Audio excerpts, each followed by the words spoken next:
सांगितलं की जे श्रवण आहे ते कशा पद्धतीने करावं आणि कोणत्या ग्रंथांचं करावं. श्रवण जे आहे, आणि श्रवण म्हणजे नुसतं शब्दशा घ्यायचं नाही. श्रवण म्हणजे एक आपल्याला जी वस्तू मिळाली आपल्या सद्गुरूकडून, जे नाम मिळाले त्याचं नामचिंतन म्हणजे श्रवण. श्रवणाचा नुसतं शब्दशा अर्थ कळणार नाही.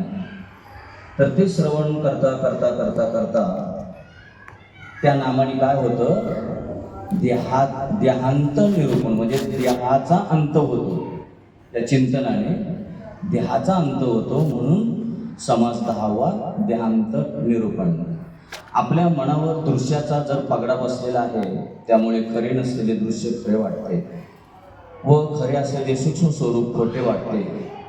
हा सगळा मायेचा परिणाम आहे. सत्संगामध्ये राहून विचार केला तरच आपले मन मार्गावर येते. जे दृश्य खरे नाही ते आपल्याला खरे वाटते. जे अदृश्य आत्मस्वरूप खरे आहे ते आपल्याला खरे वाटत नाही. विचार केला तर हा सगळा मायेपासून निर्माण होणाऱ्या भ्रमाचा परिणाम आहे असे आढळले. सत्य काय आहे हे बरोबर कळावे म्हणून नाना प्रकारची निरूपणे विवेचने केलेली आहेत. तरी पण मनावर असलेली असत्याची पकड काही ढिली होत नाही. असत्य सत्य रूपाने एकदा मनात असले की मग कोणीही न शिकविता ते मनामध्ये अगदी दृढ होत जाते. बघा, असत्य काय झालेलं आपल्याकडे सत्य रूपाने, म्हणजे काय, आपण आहोत कोण, आत्मा, आणि आपण दृढ काय केलंय, मी देह आहे. म्हणजे हे मी देह आहे असत्य, आणि सत्य काय आहे, मी आत्मा आहे. पण आपल्याला दृढ काय करायचंय, मी आत्मा आहे, पण आपण दृढ काय केलंय, मी देह आहे. असत्य सत्य रूपाने एकदा मनात असले की मग कोणी न शिकविता ते मनामध्ये अगदी दृढ होत जाते. अर्थात आंतरिक सत्य असून देखील ते त्यातल्या तेथे नाहीसे होते. मनात दृश्य भरले की स्वरूपावर झाकण येऊन त्याचे अस्तित्व लोपल्यासारखे होते. वेद, शास्त्र व पुराणे अनेक प्रकारचे विवेचन करून सत्याचे स्वरूप निश्चितपणे सांगतात, तरी या सत्य स्वरूपाची आपल्या स्वतः साक्षात प्रचिती येत नाही. सत्य काय आहे, सत्य तू सत्य तू सत्य तू विठ्ठला, कागा हा दाविला जगदाकार. वेद, शास्त्र, पुराणे अनेक प्रकारचे विवेचन करून सत्याचे स्वरूप निश्चितपणे सांगतात, तर या सत्य स्वरूपाची आपल्या स्वतः साक्षात प्रचिती येत नाही. सत्य प्रत्यक्ष असून ते झाकले गेले, आणि जे सत्य नाही ते मात्र सत्यपणाला चढले. अशा रीतीने हा विपरीत प्रकार पाहता पाहता घडून गेला. अशी ही मायेची करणी आहे. संतांच्या संगतीमध्ये राहून श्रवण केले आणि त्यावर मनन केले म्हणजे मायेचा परिणाम लगेच ध्यानात येतो. असो, आत्तापर्यंत सांगितलेल्या परमार्थाने साधकाला आत्मज्ञान झाले असे धरून चालण्यास हरकत नाही. जीव परमात्मा स्वरूपाशी तदाकार झाल्यावर साधकाचे चित्त चैतन्यमय बनते. चिंतन चित्ताला लावी मनाच्या मनाला, उन्मणीच्या सुखात पांडुरंग भेटी देते. तो अत्यंत समाधानी बनतो. मग त्याचा देह प्रारब्धाच्या गतीप्रमाणे जगतो. म्हणजे एकदा आत्मज्ञान झालं की जो आपला देह आहे तो लगेच पडत नाही, कारण त्याचं पाठीमागचं प्रारब्ध असतं. त्या प्रारब्धाप्रमाणे तो देह त्या प्रारब्ध गतीप्रमाणे जगतो. त्याच गतीने त्याला अंतकाल येतो. तो कसा, कोठे व केव्हा यायचा हे देखील प्रारब्धावर अवलंबून राहते. म्हणजे आपला देह कुठे पडणार आहे, कसा पडणार आहे हे प्रारब्धाने होणार आहे. पण तो कसाही असला तरी ज्ञानीपुरुषाचे समाधान अभंग टिकते. ज्ञानीपुरुष आहे त्याचा विचार करत नाही, माझा देह कुठं पडणार आहे का काय आहे का काय, काही होत नाही.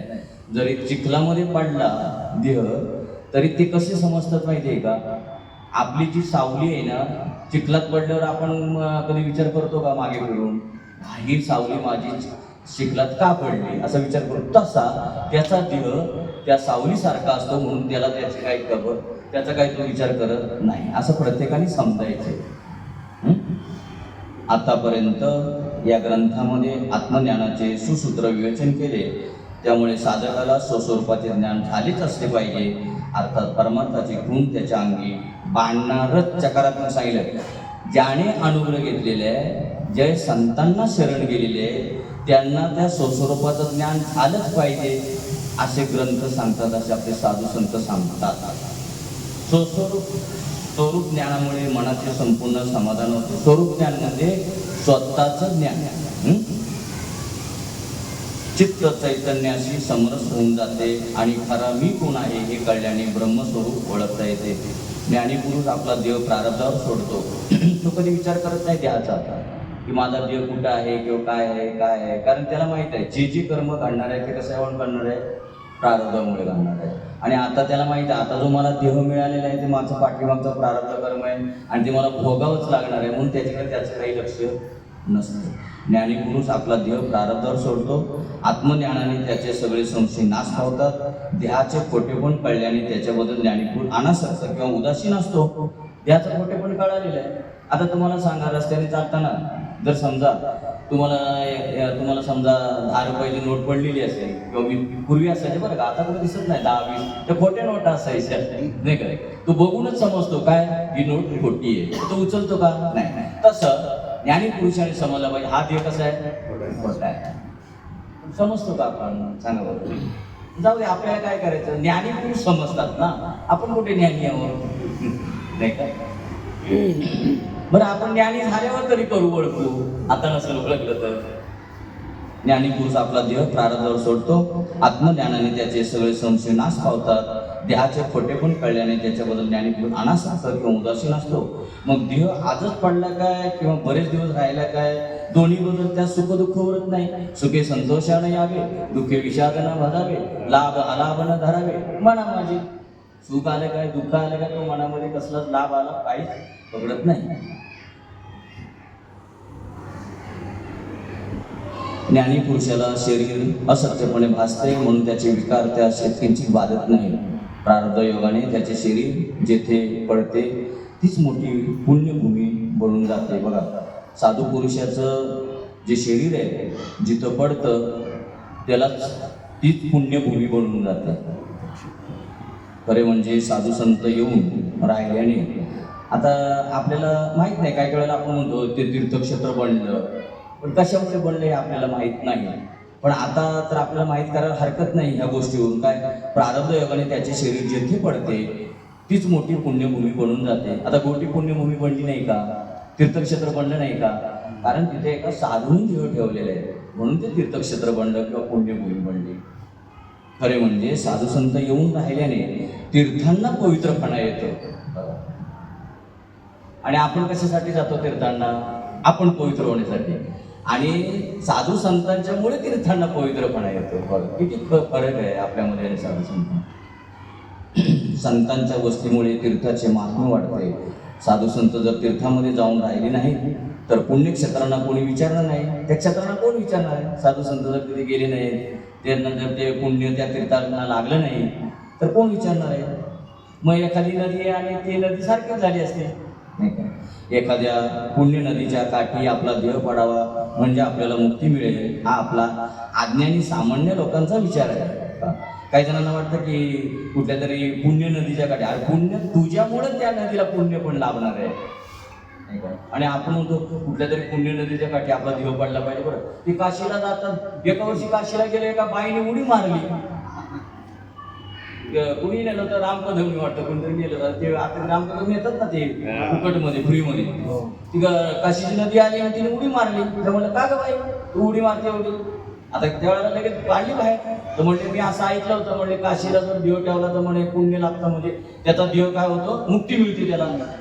आता म्हणलं तुला जर तिथं मुक्ती पाहिजे तुम्ही तर त्याला घरातच सांगायचं होतं मला, इथं माझ्या मुक्तीला मुक्ती का लावते तू इथे.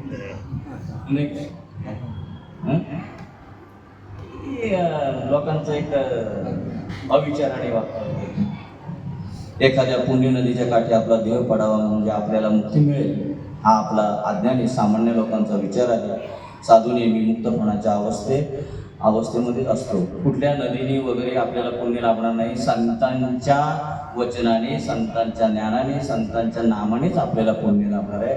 आणि तीच आपली काशी, संतांचं वचन जर आहे तीच काशी, तेच क्षेत्र. याच्या व्यतिरिक्त काय आहेच नाही. त्याच्या व्यतिरिक्त तर कशाला त्यांना एवढं आपण काय महत्व द्यायचं सांगा बरोबर. संतांच्यामुळे जर त्याला महत्व येतंय त्या तीर्थक्षेत्रांत, आपण का त्यांना महत्व द्यायचं. देहाला मृत्यू येण्यास उत्तरायण हा काल उत्तम तर दक्षिणायन हा काल आदम होय. हा देहबुद्धीचा भ्रम समजावा. आता हे तुम्हाला जर पूर्ण जाणून घ्यायचं असेल ना उत्तरायण आणि दक्षिणायन, तर ज्ञानेश्वरीच्या 8व्या अध्यायामध्ये शेवटून 3ऱ्या किंवा 4थ्या श्लोक वाचा. म्हणजे पूर्ण 3ऱ्या किंवा 4थ्या श्लोक म्हणजे पुढे समजा आता शेवटचे श्लोक असतील किंवा 17-18 आणि 25ला संपतोय, तर तसं वाचा 17-18. मग तुम्हाला दक्षिणायन कशाला म्हणतात, उत्तरायण कशाला म्हणतात ते कळलं. पण हे आमच्या ज्ञानेश्वर महाराजांनी शेवटी सांगितलं, दक्षिणायन सांगितलं, उत्तरायण सांगितलं, शेवटी सांगितलं हेही मार्ग माझ्या प्राप्तीसाठी मला मान्य नाही. बघा, शेवटी नामच तुम्हाला ते तारू शकतं. कारण ते थांबले होते ना दक्षिणायनची उत्तरायणांची वाट बघत. कोण? भीष्माचार्य होते. नाही, दांडी उडवली त्यांची. बघा, तुम्हाला जर सविस्तर पाहिजे असेल तर ते श्लोक वाचा, त्याच्यामध्ये कळेल तुम्हाला दक्षिणायन कशाला म्हणतात, उत्तरायण कशाला म्हणतात. अंतर्यामी आत्मबुद्धी स्थिर झालेले साधू काल सत्याच्या पलीकडे निसंशयपणे वावरतो. भगवद्गीतेच्या 8व्या अध्यायात पुढील श्लोक आढळतात. मला काय सांगायची गरज लागत नाही. पुढील श्लोक आढळतात, त्यात आपण श्लोक वाचू आणि त्यांनी जर समजा त्याचा विस्तार केला असेल तर पाहू आपण. बरं आहे, मग तुम्हाला घरी जाऊन काय आणि कोण बघतं घरी जाऊन सांगा बरं. ताबे मामा एकदम खुदकन हसले, म्हणजे बरं झालं मला आता नाही का, बघायची काय गरज नाही. आता इथंच सांगतात तर श्लोक जाऊन बघायची काय गरज नाहीच बघत आपण. आता काल मी सांगितलं होतं की तुमच्या आता हा महिना म्हणजे हा जो महिना आहे तो पुण्य महिना आहे, तर त्यासाठी तुम्ही एवढे ज्ञानेश्वरी श्लोक वाचा. बाग किती जणांनी वाचले सांगा बरं. बघा, एकच माणसाचा हात वरती. सांगा मग आपण साधू संतांच्या बोलण्यावरती काय विश्वास ठेवतो बरे? आपण सांगितलं का? जी शास्त्राने सांगितलं ते सांगितलं, साधू संतांनी आमचं सांगितलं ते सांगितलं. करतो का आपण? अंमलबजावणी बाबा म्हणायचे, सांगतो मग सांगतो. नामा म्हणे, तुका म्हणे, पण नद्या तू काय म्हणे? म्हणजे तुझी काय अंमलबजावणी आहे का? नुसतं नामा म्हणे, तुका म्हणे, नुसतं चाललंय नाही. बरं, ठीक आहे, जाऊ दे. आपण काय माहिती आहे काय, तुमचं चुकीचं नाही काय, आपण संसारिक माणसं आहोत नाही. ते संत होते, त्यांना काय प्रपंच नव्हता, सगळं सोडलं होतं नाही काय. सोडलं होतं तर मग तुकाराम महाराजांची बायको त्यांना शिया का घालत होती? सोडलं होतं ना, म्हणजे संसारात होती म्हणून शिया घालत होते ना, ते होते म्हणून. नसते तर शिया घालायची गरजच काय होती? जाऊ दे, गेले ते. एवढं सुद्धा आपल्याला हे येऊ नये का, वेळ का मिळू नये का? तुमचा प्रश्न. अग्नी ज्योत. पुन्हा एक सांगतो तुम्हाला, ज्ञानेश्वरीचा 2रा अध्याय, 9वा अध्याय, 13वा अध्याय, 15वा अध्याय आणि 18वा अध्याय वाचा. त्यातून तुम्हाला ही बाकी सगळे अध्याय नाहीच वाचायला मिळाले तर 9वा अध्याय नक्की वाचा. कारण 9व्या अध्यायामध्ये संपूर्ण जे 18 श्लोक आहेत ना, ते सोपं करून सांगितलेलं. प्रत्येक अध्यायातले थोडे भाग त्याच्यामध्ये सांगितले. नीट वाचल्यावर तुमच्या लक्षात येईल. अलग लक्षात तेवढं तरी करा कमीत कमी. कारण आता कसं, हा एक पुण्य महिना आहे, वातावरण निर्मिती चांगली आहे आणि तुम्हाला जे सांगितलं त्याप्रमाणे तुम्ही 50% जेवण कमीच केलेलं असणार. त्याच्याने काय होतं, जरा शरीर थोडं हलकं राहतं. जड शरीर असलं म्हणजे आपल्याला सुस्ती येते किंवा काय येते म्हणून. नाही ते काय, ते व्रत नाही सांगितलेलं, लक्षात घ्या. व्रत म्हणून सांगितलेलं नाही. म्हणजे थोडी बुद्धी जरा शार्प राहते, थोडं वातावरण निर्मितीमुळे आपण थोडं हे उल्हासित असतो. त्यावेळेला ते थोडं वाचल्याने आपल्याला थोडं लक्षात येतं म्हणून. रोज थोडीच आपण करणार आहे आणि रोज केलं तर वाया जाणार आहे. अग्नी ज्योतिरहा. आता श्लोक सांगितलाय त्यांनी, पहा. परत जातो मागे. देहाला मृत्यू येण्यास उत्तरायण काल उत्तम, तर दक्षिणायन हा काल अधम होय. हा देहबुद्धीचा भ्रम समजावा. त्याचं उत्तर इथंच सांगितलं. तिकडे ज्ञानेश्वरीमध्ये जायची गरजच नव्हती. देहाला मृत्यू येण्यास उत्तरायण हा काल उत्तम आणि दक्षिणायन हा काल अधम होय. हा देवबुद्धीचा भ्रम समजावा. इथंच सांगितलं ते देवबुद्धीचा भ्रम. म्हणजे दांडीच उडवली त्यांनी डायरेक्ट एका शब्दात. माऊलींना तरी मला वाटतं 3-4 श्लोक तरी खर्ची करावे लागले. इथं त्यांनी एकाच शब्दात दांडी उडवून टाकली. म्हणजे ह्याच्यापेक्षा काहीतरी वेगळं आहे हे त्यांना. हा तुमच्या देवबुद्धीचा भ्रम आहे. मग देवबुद्धीचा भ्रम आहे, प्रश्नचिन्ह आहे. मग खरं सांगा नाही का, म्हणजे काहीतरी खरं असणार, काय जे खरं करायचं ते असं. हे असं आपल्याला शास्त्र वाचताना किंवा करताना असे प्रश्न पडले पाहिजे, त्या प्रश्नाची उत्तर आपल्याला ती समजली पाहिजे. नुसतं असं वाचायचं काय, शाळेत वाचतो तशा गोष्टी वाचल्या तर कळणार आहे का? नाही ना. अंतर्यामी आत्मबुद्धी स्थिर झालेले साधू काल सत्तेच्या पलीकडे निसंदेहपणे वावरतो. म्हणजे आत्मबुद्धीमध्ये तो स्थिर झालेला आहे, मी आत्माच आहे अशी त्याची बुद्धी झालेली आहे. त्यामुळे त्याला आता संदेहपणा कुठला नाहीच नसतो. भगवद्गीतेच्या 8व्या अध्यायात पुढील श्लोक आढळतात. अग्नी हा, ज्योतिर्हा, शुक्लहा, षण्मासा उत्तरायणम, तत्र प्रयाता गच्छन्ति ब्रह्म ब्रह्मविदो जनाः. धूमो रात्रिहा तथा कृष्ण षण्मासा दक्षिणायनम, तत्र चांद्रमसम ज्योतिहा योगी प्राप्य निवर्तते. आता अर्थ सांगतात त्याचा. इथे 2 श्लोक सांगितले, 24 आणि 25. तुम्ही आता तुम्हाला शोधायची गरज नाही. ज्ञानेश्वरीच्या 8व्या अध्यायामध्ये 24 आणि 25 श्लोक वाचा आणि त्याच्या पुढे आणि 2 श्लोक असतील. अर्थ. आत अग्नी, बाहेर ज्योतीचा प्रकाश, दिवस, शुक्ल पक्ष आणि उत्तरायणाचे 6 महिने अशा स्थितीत ज्याचे ध्यावसन होते ते ब्रह्म जाणारे ज्ञानी ब्रह्माप्रत जातात. बघा कसा मृत्यू यावा त्याला. आत अग्नी असला पाहिजे, बाहेर ज्योतीचा प्रकाश असला पाहिजे, त्याला दिसला पाहिजे, बाहेर प्रकाश असला पाहिजे, दिवस असला पाहिजे आणि शुक्ल पक्ष, 2 पक्ष आहेत की नाही, शुक्ल आणि कृष्ण पक्ष. तर शुक्ल पक्ष पाहिजे आणि उत्तरायणाचे 6 महिने. म्हणजे समजा जानेवारी ते जून आणि जुलै ते डिसेंबर, म्हणजे पहिले 6 महिने, उत्तरायणाचे 6 महिने. अशा स्थितीत ज्याचे ध्यावसन होते ते ब्रह्म जाणणारे ज्ञानी ब्रह्माप्रत जातात, ते ब्रह्माप्रत जातात. असा ज्यांचा मृत्यू होतो. हा, आता दक्षिणायन सांगतील. हा, हे उत्तरायणाला दक्षिण. आत धूर, मगाचं काय सांगितलं, आत काय पाहिजे, अग्नी पाहिजे. आता इथे काय सांगितलं, आतमध्ये धूर पाहिजे. आतमध्ये धूर असलेला अग्नी, बाहेर रात्र व अंधार, बाहेर रात्र. पहिलं काय सांगितलं, याच्या पहिल्यामध्ये बाहेर प्रकाश पाहिजे. इथं काय सांगितलं, बाहेर रात्र व अंधार. कृष्ण पक्ष, तिकडे शुक्ल पक्ष, इकडे कृष्ण पक्ष आणि दक्षिणायनाचे 6 महिने.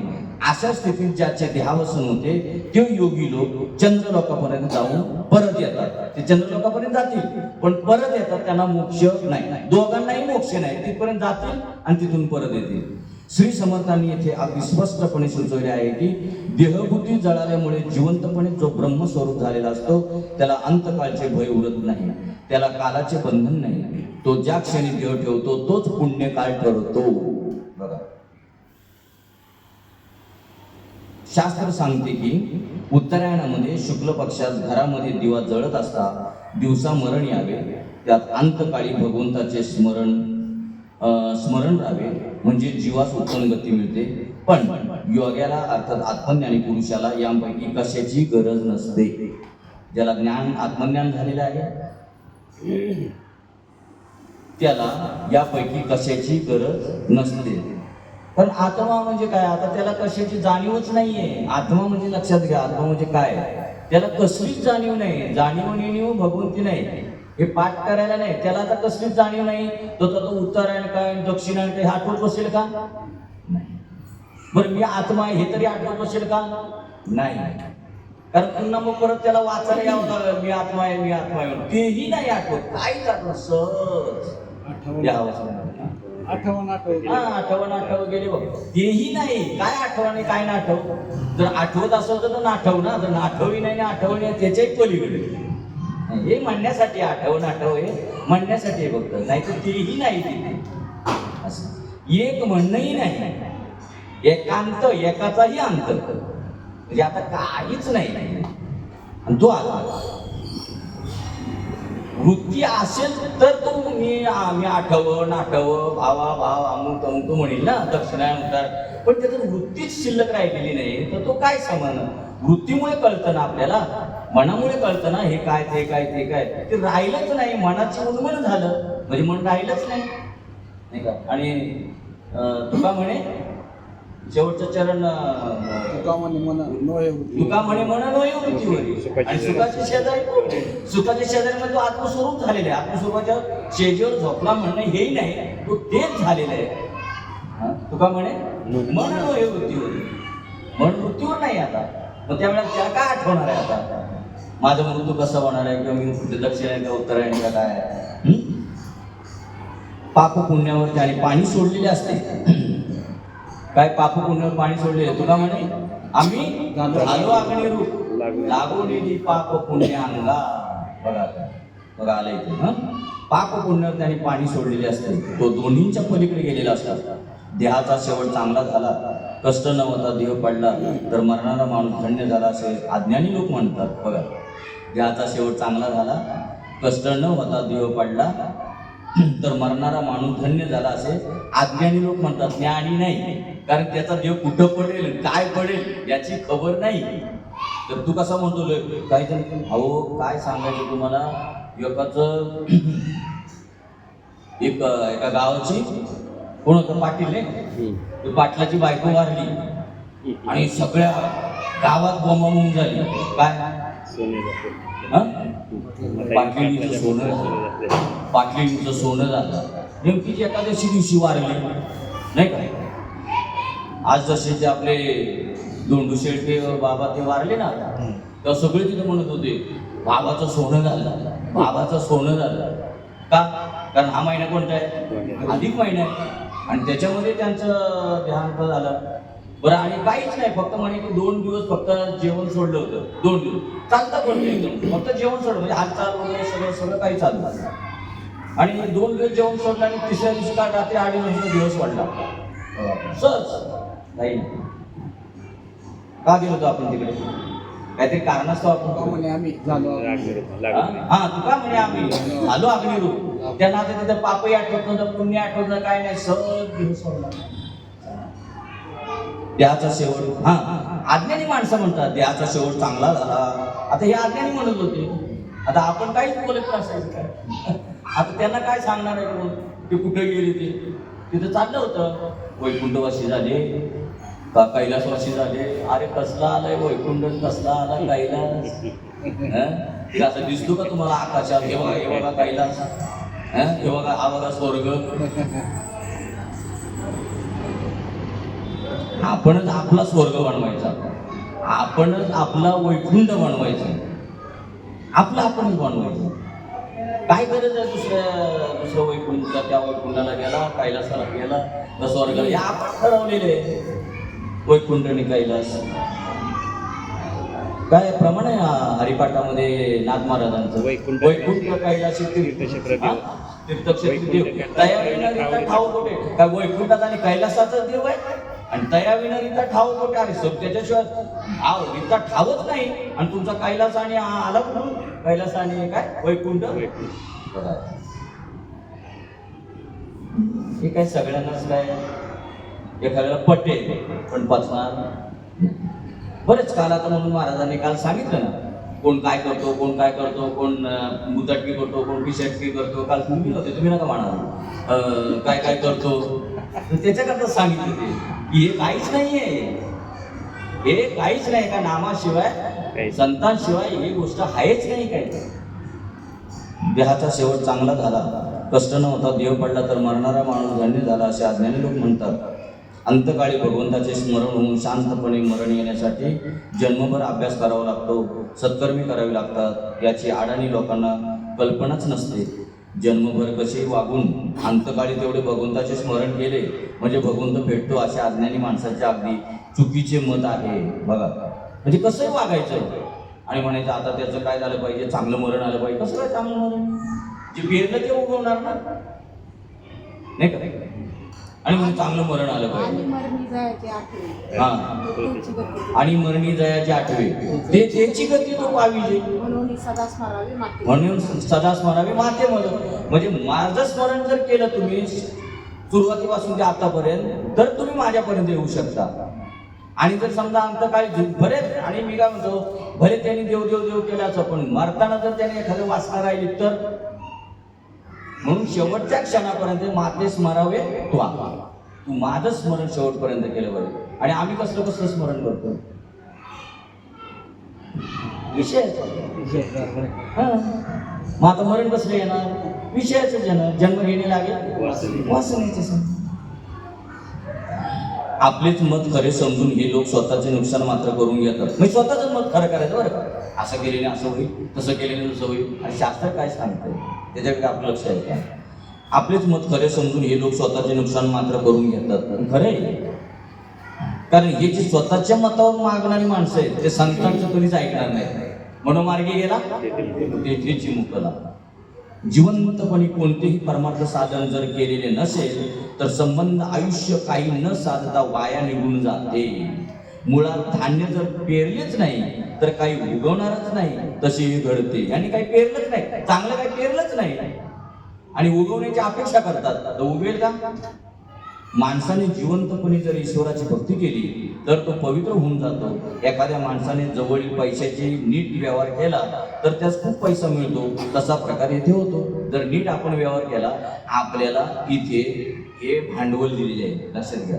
जसा आपल्याला व्यवहार करण्यासाठी पैसा हे भांडवल आहे, तसं हे भांडवल आपल्याला केवळ आणि केवळ भगवंताचं नामस्मरण करण्यासाठी हे भांडवल दिलेलं आहे. विनाकारण कुठेतरी खर्च करण्यासाठी दिलेलं नाही, विषयासाठी दिलेलं नाही. आपण दिल्या वाचून परत आपल्याला मिळत नाही, पेरल्या वाचून होत नाही, ही वचने लोकांना ठाऊकच आहे. जो सेवेचे श्रम करीत नाही तो मालकापाशी मोबदला मागू शकत नाही. मालकाने आपल्याला हे कशासाठी दिलेले आहे,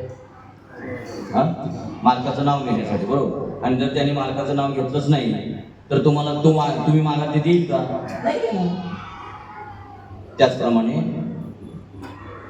जसा तुम्हाला सांगू का, अजून एक उदाहरण सांगतो. एखादी कंपनी आहे आणि त्या कंपनीने एकाला मॅनेजर बनवलेलं.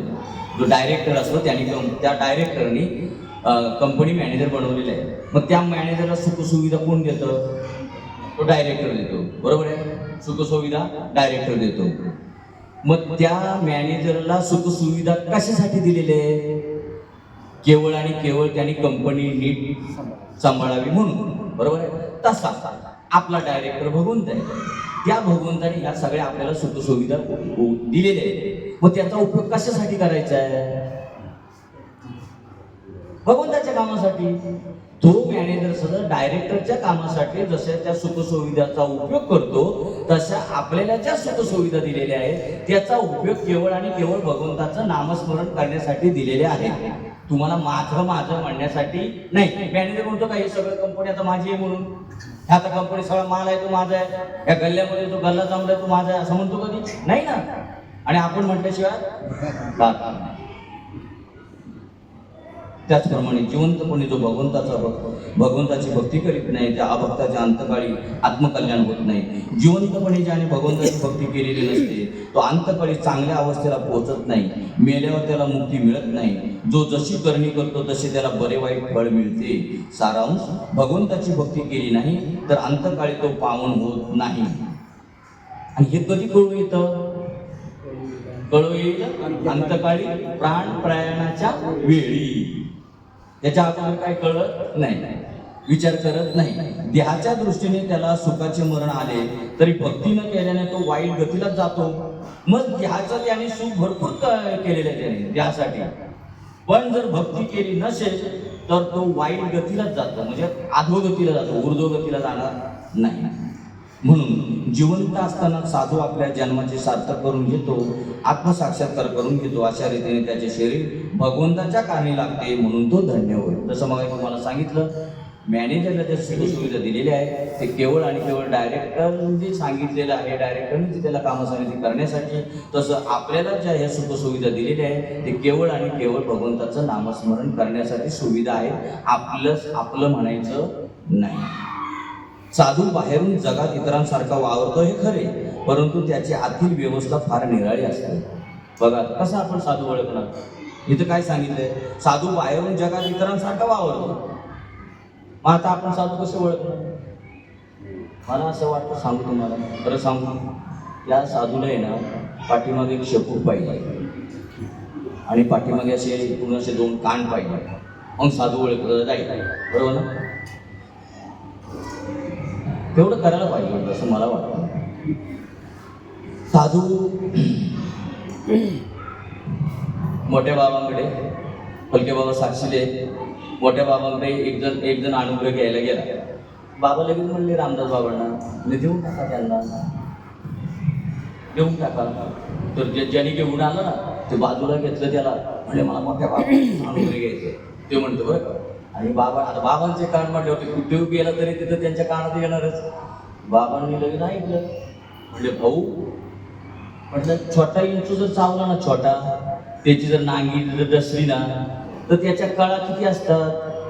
कमी असतात का? आणि मोठा विंचू जर चावला तर दोघांच्या इंगळ्या चावल्या दोन्हीच्या तरी त्यांच्या कळा सारख्याच असतात. छोटा असो किंवा मोठा असो. छोटा मोठा ठरवलं कोणी? आपण ठरवलं. बरं, कशावरून ठरवलं? देहावरून ठरवलं. देह, आत्मा म्हणजे देह आहे का? नाही नाही. पण आता आपली दृष्टीच तशी त्याला करायचं का, हा मोठा आणि तो छोटा. आपण दोन्ही डसल्या इंगळ्या तर काय होणार आहे? छोटी जर इंगळी चावली तर त्याला 10x10ची खोली पुरणार नाही, आणि मोठी इंगळी चावली तर त्याला 30x40ची पुरणार नाही का? तेवढी दंश दिला तर त्याच्या काळा दोघांच्या सारख्याच आहे, नाही का? कशावरून गेलो? विनाकारण जायचं नाही. कशावरून गेलो तो आपण तिकडे? साधू बाहेरून जगात इतरांसारखा वावरतो, हे खरे, इतरांसारखा वावरताना दिसणार, पण आपल्याला तो साधू आहे असं आपण कळून घेणार नाही. त्याच्यामुळे आपण तिकडे गेलो. परंतु त्याची आतील अवस्था फार निराळी असते. तुम्हाला सांगू का, आपल्याला आहे ना साधूच्या अजून आपल्याला किंमत कळाली नाही. आपल्याला किंमत कळाली नाही. साधूच्या अंतरंगामध्ये, साधूच्या पूर्ण शरीरात, जसं वायरीमध्ये जशी इलेक्ट्रिक पॉवर असते ना, तशी त्याच्या शरीरामध्ये इलेक्ट्रिक पॉवर असते. बाबांनी यांना, श्रीपाद बाबांनी, पाहिजे अजून गायकवाड ताई जिवंत आहेत, त्यांना जाऊन विचारा. नुकताच त्यांच्या मिस्टरांनी अनुग्रह घेतला होता. मी तुम्हाला का सांगतो की तुमचं तुम्ही समजून घ्या, जरा समजून घ्या. ते समोर उभे होते आणि बाबा पाठीमागून आले, आणि फक्त ते कधी नवीन शर्ट असेल, सफेद शर्ट घातलेलं, थोडासा धागा आहे ना, धागा तो निसटला होता, आणि होता त्याला म्हणजे निसटला. फक्त धाग्याला हात लावला बाबा, असा थाय थाय थाय थाय थाय थाय ते नाचायला लागले. स्वतः तोंडाने सांगतात काय करतो. ऐकलं असतं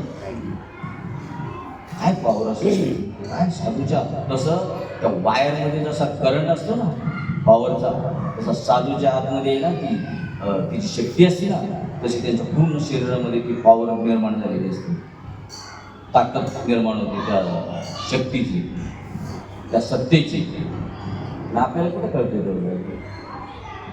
आपली बुद्धिच तेवढी, तो छोटा आणि तो मोठा, त्यामुळे आपल्याला कळत नाही. ही साधूची पॉवर आहे.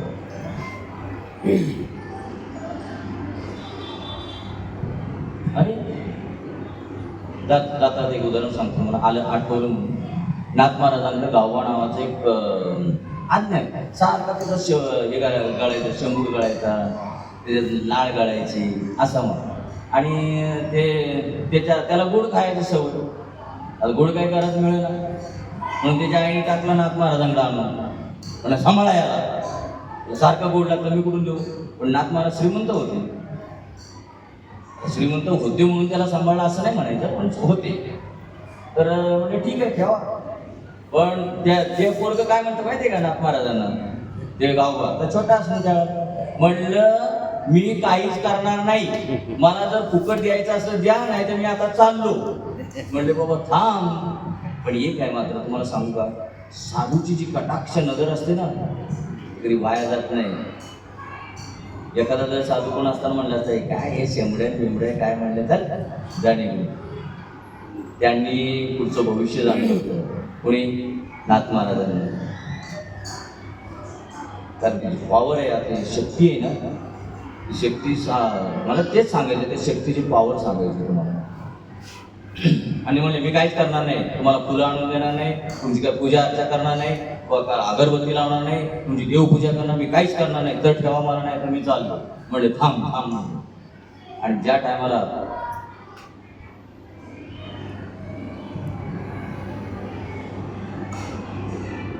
नाथ महाराजांनी ग्रंथ लिहायला घेतला होता, कोणता? भावार्थ रामायण. अर्धा ग्रंथ झाला, 50% ग्रंथ झाला आणि नाथ महाराजांना चावून लागले की आता आपले निघण्याचे दिवस झाले.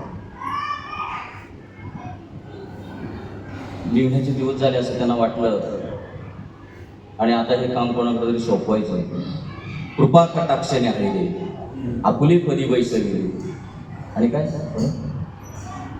बापरात कृपा कटाक्षाने आळे आपले पदी बैसविले. जाऊ द्या, पुढचं नंतर बघू. पण आपल्याला जर आपले पदी बैसविले हे सांगायचे मला. साधू संत आपल्या पदावर कसे बसवतात, त्यांच्यामध्ये ती पावर काय करू शकत नाही. तर म्हटले आता जो माझा राहिलेला जो ग्रंथ आहे तो आता कोणीतरी पूर्ण करायचा. त्यासाठी उद्या मी नाव पुकारेन. सगळ्यांना असं सगळ्यांचे कॉलर टाईप, सगळे विद्वान पंडित ज्ञानी सगळे. आणि त्यांचा मुलगा तो काय नाव त्याचं? हरिपंडित. हरिपंडित. ते तर रुसून गेलं होतं बापावरती. म्हणलं तुम्हाला सांगतो मी, हे तुम्ही ते मराठीत सांगू नका लोकांना, कारण ते काय विद्वान म्हणून आलं होतं काशीला जाऊन. काशीला जाण्याची हवस का लोकांना मला काय कळत नाही. हे काय ऐकत नाहीत काशी गेलेले, काशी करून आलेले काय काशीला शिकतात. तिकडे एखादा विद्वान होईल, पंडित होईल, ज्ञानी होईल, पण भक्त होणार नाही. तुम्ही जेवढा म्हणाल तर तुम्ही मला असा अभ्यास करायचा, मला काशीला जायचंय, मला हे करायचंय, विद्वान होईल, पंडित होईल. अभ्यासाने काय होतो? विद्वान होतो, पंडित होतो, ज्ञानी होतो, पण भक्त होणार नाही. कारण भक्त होण्यासाठी त्याच्याकडे प्रेमाची लक्षणं असावी लागतात आणि ती प्रेमाची लक्षणं कोण देत नाही, आपले आपणच आतूनच उद्भवत असतात सहज साधूच्या कृपेने. आणि ती कृपा त्यांच्यावर नव्हती. हरिपंडित आहे तो मोठा पंडित, तो म्हणतो माझाच नंबर लागला. हा ते एकदा रुसून गेलं तर अर्धव ठेवून आलं होतं विषय झाला. आता ते त्यांना काय गमन नाही कोणाला, नाथ महाराजांना. जाऊ ते गेलं. पण आता आईला राहावं होतं का? आई म्हणते आवाज जाऊ द्या, पोर आहे ते, चुकायचं, घ्या घेऊन त्यांना. तुला काय कळतं का? परत आणि 1-2 दिवस गेली, आईचं मन राहत नाही, बिवळतच असतं सारखं. नाही जावं करील ते, माफ करून टाका त्याला. गेलं तर आता गेलं बापाला बघितल्यावर त्याची आणखीन कॉलर टाईप. बा मी जिंकलो की नाही, आले की नाही म्हणा न्यायला, माझंच खरं झालं. बाबा ठीक आहे, तुझं खरं. कधी कधी बापाला सुद्धा लेख बनावं लागतो. लहानपण दे ग देवा, लहानपण दे ग देवा, मुंगी साखरेचा रवा, मुंगी साखरेचा रवा, लहानपण दे ग देवा. साधू संत लहान होतात, आपल्या भक्तांसाठी त्यांच्या प्रेमापोटी लहान व्हावं लागतं. त्यांची कॉलर टाईट आहे हरिपंडितांची. चला म्हणले मी येईन, पण एक 8 आहे माझा. म्हणले काय? ठीक आहे, मी 8 मान्य करतो बाबा. तुझ्या आता काय, तुम्ही ग्रंथ मराठी बोलीमधून सांगायचे नाही. आणि तिची आता त्यावेळेला कुठली भाषा श्लोकामधून ती चालली होती. कुठली भाषा म्हणते? हा, प्राकृत. हा, तर संस्कृत. प्राकृत नाही, संस्कृतमध्ये म्हणले मी सांगणार. अशी हुशार माणसं असावी लागतात. पण आपल्याला पटकन नाही आठवलं तर लगेच तिकडून उत्तर आलं पाहिजे. बघा दगड्याला लगेच प्राकृत, संस्कृत. तुम्ही प्राकृत म्हणजे संस्कृत. संस्कृताच्या नंतर प्राकृत आली. संस्कृत कळत नव्हतं, संस्कृत भाषा कळेना जाणार, लोकांना कळत नव्हते म्हणून प्राकृत भाषा केली. हा, तर संस्कृत भाषेमध्ये ते म्हणले संस्कृत भाषेमध्ये ग्रंथ मी सांगणार, तुम्ही काही मराठी सांगायचं नाही. म्हणजे माझी इकडे इज्जत कमी होते, पण मी पंडित विद्वान ज्ञानी शिकून आलं, माझी किंमत कमी होती. म्हणजे ठीक आहे बाबा, पण चल येतं कशासाठी? फक्त आईचं मन राखण्यासाठी. आले, रोजच्या पर्यंत बसले. नाथ महाराज बाजूला बसले. इथे विद्वान पंडित काय हरिपंडित बसले, लागले सांगायला. पहिल्या दिवशी 100 माणसं होती, सांगायला लागले. दुसऱ्या दिवशी 90 माणसं झाली, 10 कटाप. तिसऱ्या दिवशी 70 राहिली, 30 कटाप. चौथ्या दिवशी 50 आली, किती कटाप मोजत जा, 50 कटाप. नंतरच्या दिवशी 30 राहिली, किती कटाप झाली, 70. नंतरच्या दिवशी 10 राहिली, किती कटाप, 90 कटाप. मग पाय धरले नाथ महाराजांचे, तुमचंच बरोबर आहे. म्हणले माझं इथं विद्वानगिरी, माझी पंडितगिरी, माझी ज्ञानगिरी ही चालणार नाही. थोडंसं वठावरती प्रेमळ भाषा लागते असावं, आईचं हृदय असावं लागतं, प्रेमळपणा असावं लागतो, सहिष्णुता असावी लागते, तेव्हा लोक ऐकतील ना.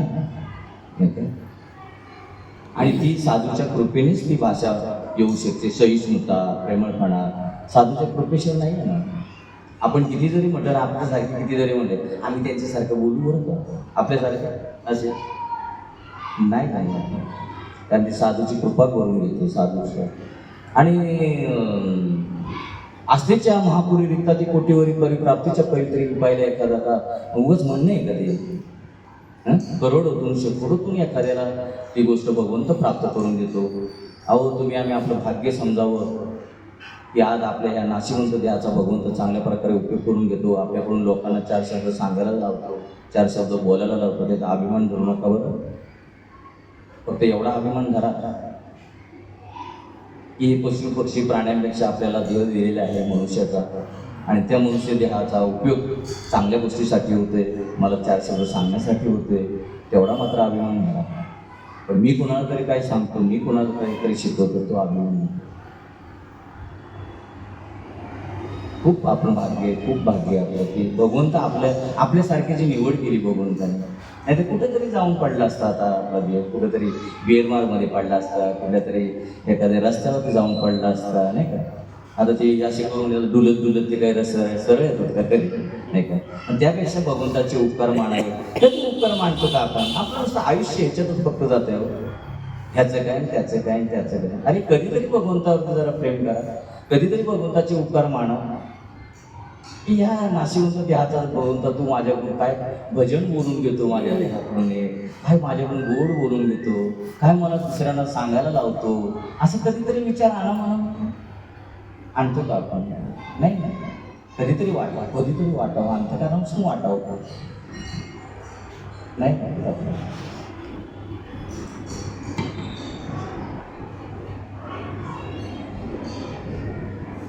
मग तो जो ग्रंथ आहे कुठून आला?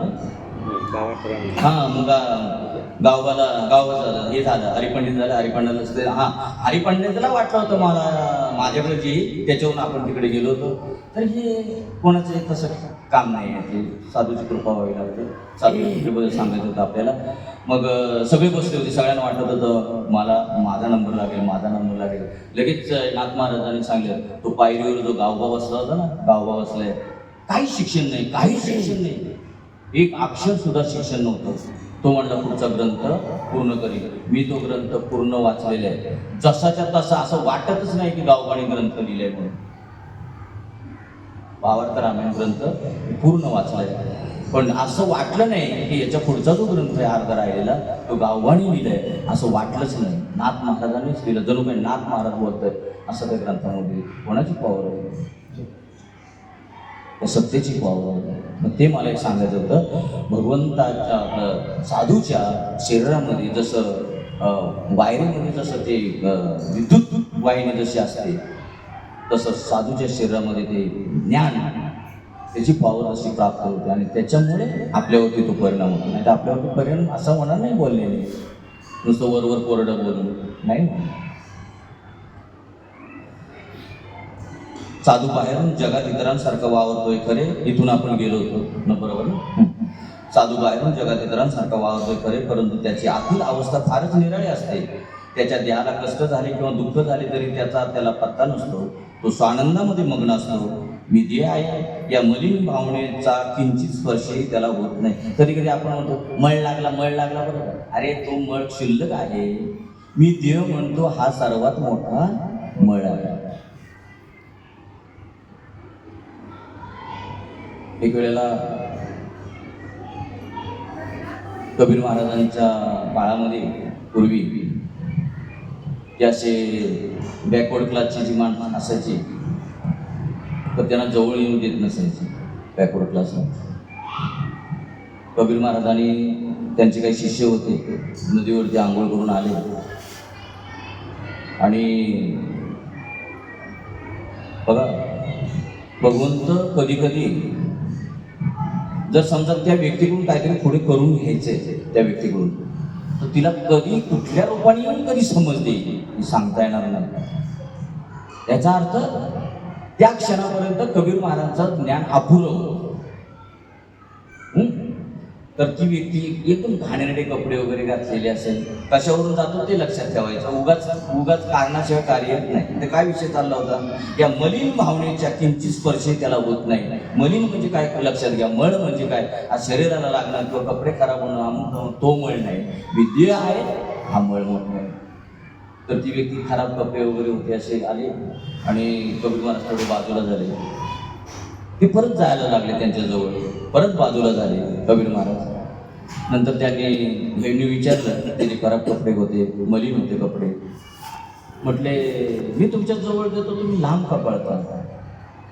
तर म्हणले हे तुमचं सगळे मलिन कपडे वगैरे तो माझ्या अंगाला मळ लागेल. म्हणले तो मळ नाही म्हटलं, हा मळ म्हटलं कपड्याने धुवून निघेल, पण तुला जो मळ लागलेला आहे ना तो म्हटलं कधीच निघू शकत नाही. फक्त केवळ आणि केवळ साधूच्या कृपेनेच तो मळ निघून जाईल. त्यावेळेला त्याचे डोळे उघडले कबीर महाराजांचे. मग परत ते संतांना शरण गेले. तोपर्यंत त्यांना ज्ञान होतं, पण पंडिताचं होतं, विज्ञानाचं होतं, शास्त्राचं होतं, पण साधूचं ज्ञान नव्हतं, साधूच्या कृपेबद्दलचं ज्ञान नव्हतं. मी देह आहे. बघा बघा मळ म्हणजे काय, मी देह म्हणता मी देह म्हणता कोटी ब्रह्महत्या येऊनी पाठी थापटती. म्हणजे जे दोष असतात ना ते ह्याला काय करतात, फाट ठोपडतात त्यांची. म्हणजे आम्हाला राहण्यासाठी तू जागा दिली, नाहीतरी आम्हाला कोण विचारणार, दोषाला कोण विचारतं का, चांगल्यालाच विचारतं ना. ते म्हणतात आम्हाला राहण्यासाठी जागा दिली, तेव्हा पाठ ठोपडतात त्याची. या मलिन भावनेचा किंचित स्पर्श त्याला होत नाही. जे जीवनमुक्त आत्मज्ञानी असतात त्यांचे शरीर अंतकाळी राणी पडो किंवा स्मशानी पडो ते धन्यच होऊन जातात. कालच आपला विषय झाला होता की श्रीपाद बाबा बोलले होते की माझा देह कोणाच्या तरी कामाला यावा, पशु पक्षी प्राणी यांच्या कामाला यावा. तसं साधूला पण असं इतर तेच सांगितले त्यांनी, त्यांचा देह कुठं पडला, स्मशानी पडला का रानामध्ये पडला त्याच्याबद्दल त्यांना काही खबर नसते. एखादा साधूचा देह जर कितपत पडला किंवा कुत्र्या मांजरांनी खाला तर अज्ञानामुळे लोकांना त्याचे वाईट वाटते. आलंच त्या साधूचा अंत चांगला झाला नाही असे समजून लोक दुःख करतात. म्हणजे सामान्य लोकांचं मत काय आहे की तो चांगला किंवा वाईट देहाला स्मरून आहे. आले कसं, आणि साधूचं मरण जे आहे ते कशाला स्मरून आहे, आत्म्याला स्मरून. मग यांचं देहाला स्मरून असल्यामुळे ते म्हणतात याचं चांगलं मरण आलं का वाईट मरण आलं. बघा परत पहा, एखाद्या साधूचा देह जर कितपत पडला किंवा कुत्र्या मांजरांनी खाल्ला तर अज्ञानामुळे लोकांना त्याचे वाईट वाटते, पण साधूला काही त्याचं वाईट वाटत नाही, कारण त्याच्यावरती आसक्तीच नसते, माझा नाहीच. त्यामुळे कुत्र्याने काय खाल्लं आणि मांजराने काय खाल्लं मला काय फरक पडतोय, मी जसा आहे तसा आहे. स्वयंप्रकाशित म्हटलं. अजून एक मला आठवलं, तुकाराम महाराजांकडे ती गायवाली बाई आली, तिथे काय बहिणाबाई चौधरी म्हणले तुम्हाला मला गुरु करायचा. ए बाई, मी आतापर्यंत कुणालाही गुरु करून घेतलेला नाही. साधू संतांची वाक्य आम्हाला जरा कुठे चार जर झाले, जरा आम्ही कुणाला अनुग्रह दिला किंवा काय झालं आपल्याला एवढा अहंकार, बापरे आता मी गुरु. अरे मोठ्यातला गुरु बरा, पण तू बरा नाही. तुला अजून आठवतं मी गुरु, म्हणजे गुरुपणा दाखवतो. अरे ज्या क्षणी अनुग्रह त्या क्षणी मुक्त झाला. इथे बंधनच्या आत्म्याला बोलूच नाही, आत्म्याला कसलंच आता बंधन नाही. गुरु आणि शिष्य हे सुद्धा नाही. बाबा तर म्हणायचे गुरु म्हणजे पहिला अक्षर गु आणि शिष्यामधलं पहिलं अक्षर शी. घाण नाक धरायचे घाण. गुरु म्हणजे गु आणि शिष्य म्हणजे शी. गुरु शिष्य येतो आदमपणाचे गुरु शिष्यपण हे तो आधम लक्षण. बघा, गुरु शिष्य म्हणणं हे आधम लक्षण. अरे सगळा आत्मा एक आहे आणि स्वतंत्र वरून गेलो होतो आपण. बघा कशावरून कुठे गेलो हे लक्षात ठेवायचं तर लक्ष देईल. नाही तर उगाच काय होईल, शब्दाची विटंबना होईल. ती नाही करायची. शास्त्राने तसं नाही सांगितलं. पाप लागतं आपल्याला. उगाच काहीतरी मनाचं काहीतरी सांगत बसलं तर तिथे ते करण्यासाठी आपल्याला इथे नाही बसवलेलं. शब्दांची विटंबना करण्यासाठी मुळीच नाही. ते बोलणाऱ्याला पाप लागतं, वाचेला दोष लागतो. म्हणून विनाकारण नाही. कशासाठी गेलो होतो आपण तिकडे? गुरु शिष्य. साधूचा विचार काय असतो? साधूला देहाचा वगैरे काही संबंध नसतो त्याच्याशी. कारण ते स्वतःला काही मानतच नाही. मी शिष्य, मी साधू आहे का, मी गुरु आहे का, काय आहे, काहीच नाही. त्यांना कसंच काय. सहज भागवतामध्ये सांगितलेला सहज अवस्था म्हणजे मुक्ती.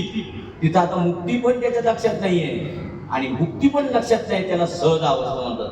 मी गुरु आहे हे पण लक्षात नाही. माझे कोणीतरी शिष्य आहेत हे पण लक्षात नाही. त्याला सहज अवस्था म्हणतात.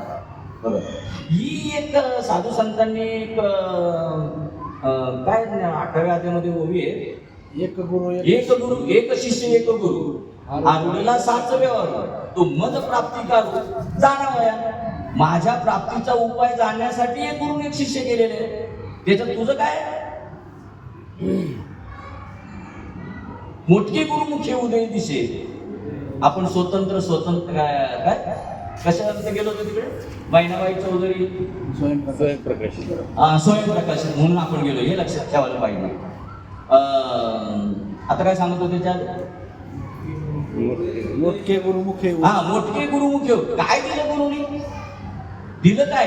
स्वतःच्या काय खिशातलं काढून दिलं? मोठे गुरुमुखे उदय दिशे. उदय स्वयंचे असेल आणि प्रत्यक्ष पाव लागेल तसे अपयसाया जे आहे ते फक्त प्रगट झालं बाहेर. दिलं काय? तुला वाट दाखवली, सांगितलं बघ तू असा आहे. मग तिथं गुरु पण घेण्याचं कारण काय?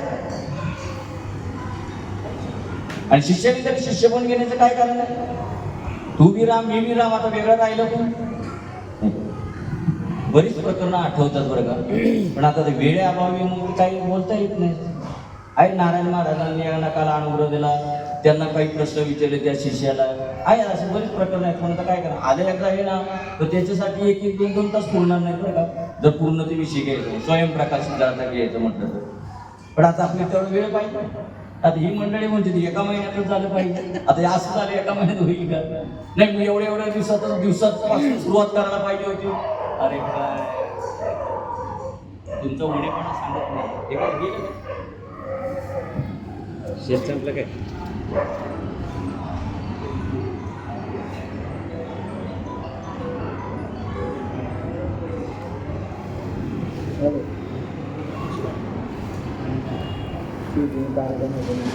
हे पाणी